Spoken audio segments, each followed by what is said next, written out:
কি খবৰ আশা কৰোঁ সকলোৰে ভাল তো আজি ভিডিঅ'টো টপিকটো হৈছে যে মই কালি কৈছিলোঁ আৰু মোৰ আগৰ ভিডিঅ'ৰ কমেণ্ট আহিছিল যে এৰোপ্লেন বা প্লেনত যোৱাতে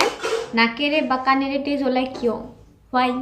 তো আজি মই তাৰে ওপৰত ভিডিঅ'টো বনাইছোঁ কিন্তু ভিডিঅ'টো আৰম্ভ কৰাৰ আগতে আপোনালোকে যদি চেনেলটো এতিয়ালৈকে ছাবস্ক্ৰাইব কৰে তেন্তে প্লিজ ছাবস্ক্ৰাইব কৰি দিয়ক আৰু ছাবস্ক্ৰাইব কৰাৰ সময়ত কাষতে যিটো বেল আইকন থাকিব নিশ্চয় প্ৰেছ কৰিব যাতে মই আগলৈ দিয়া নতুন নতুন ভিডিঅ' পোনপ্ৰথমে আপোনালোকে পাব পাৰে তো আপোনালোকে জানে বেছিভাগে শুনিছে হয়তো যে আমি প্লেনত যাত্ৰা কৰাৰ সময়ত আমি নহয় মই কেতিয়াও কৰি পোৱা নাই মুঠতে যোনে কৰে আৰু তেওঁলোকৰ কিছুমান সমস্যা আহে যে তাৰে ভিতৰত সমস্যা হ'ল নাকেৰে বা কাণেৰে তেজ ওলায় তো কিয় ওলায় আপোনালোকে জানেনে তো বস্তুটো হ'ল যে আমি যেতিয়া প্লেনত থাকোঁ প্লেনৰ যিটো ভিতৰৰ পৰিৱেশ এৰাউণ্ডত যিটো মানে বায়ুমণ্ডল মানে সাৰ্কুলেট হৈ থাকে তো সেইটো বহুত ৰুক্ষ হয় অৰ্থাৎ শুকান হয় আৰু শুকান মানে যেতিয়া পৰিৱেশত আহি যায় আমাৰ শৰীৰটো তেতিয়া আমাৰ নাকৰ কিছুমান এনেকুৱা বস্তু আছে নাকৰ ভিতৰত কিছুমান তেনেকুৱা বস্তু আছে যিবোৰ মানে খুব শুকান হৈ যায় শৰীৰটোৰ লগতে সেই বস্তুবোৰ ভিতৰৰ বস্তুবোৰ শুকান হৈ যায় আৰু সেই শুকান পৰিৱেশৰ কাৰণে আমাৰ তেজটো মানে স্লাইটলি অলপ গোটা হ'বলৈ ধৰে আৰু সেইটো তললৈ সৰি পৰিব পাৰে আৰু বিশেষকৈ এই নাকেদি যিটো তেজ ওলায় সেইটো মানে হাই বিপিৰ লগত জড়িত হৈ থাকে হাই বিপি থকা মানুহৰ মানে অলপ তৎক্ষণাতে শুকান পৰিৱেশত অহাৰ লগে লগে মানে নাকেদি তেজ ওলাই যায়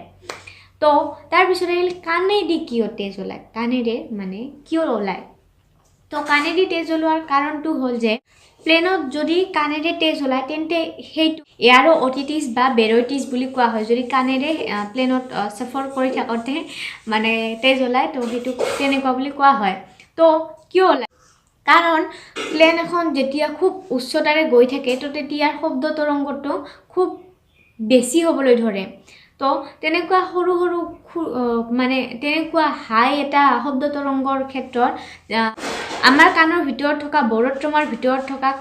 মানে যিটো হায়োড্ৰাম আছে সেইটো ফাটিব পাৰে গভীৰ শব্দ তৰংগৰ ফলত বা গভীৰ এটা সাউণ্ডৰ ফলত আমাৰ কাণৰ ভিতৰত থকা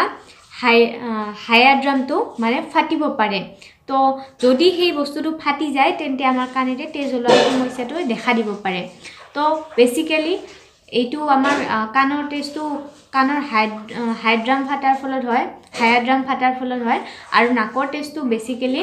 শুকান পৰিৱেশৰ কাৰণে হয় তো আপোনালোকে ভিডিঅ'টো চাই গম পালে হয়তো আৰু যোনে কমেণ্ট কৰিছে তো তেওঁ আজি গম পালে বা আপোনালোকে যদি জানেও তো যিয়ে নহওক ভিডিঅ'টো চাই যদি ভাল পালে তেন্তে লাইক কৰক শ্বেয়াৰ কৰক কমেণ্ট কৰক লাইক কৰাতে একো নাযায় শ্বেয়াৰ কৰাতে একো নাযায় আপোনালোকৰ পৰা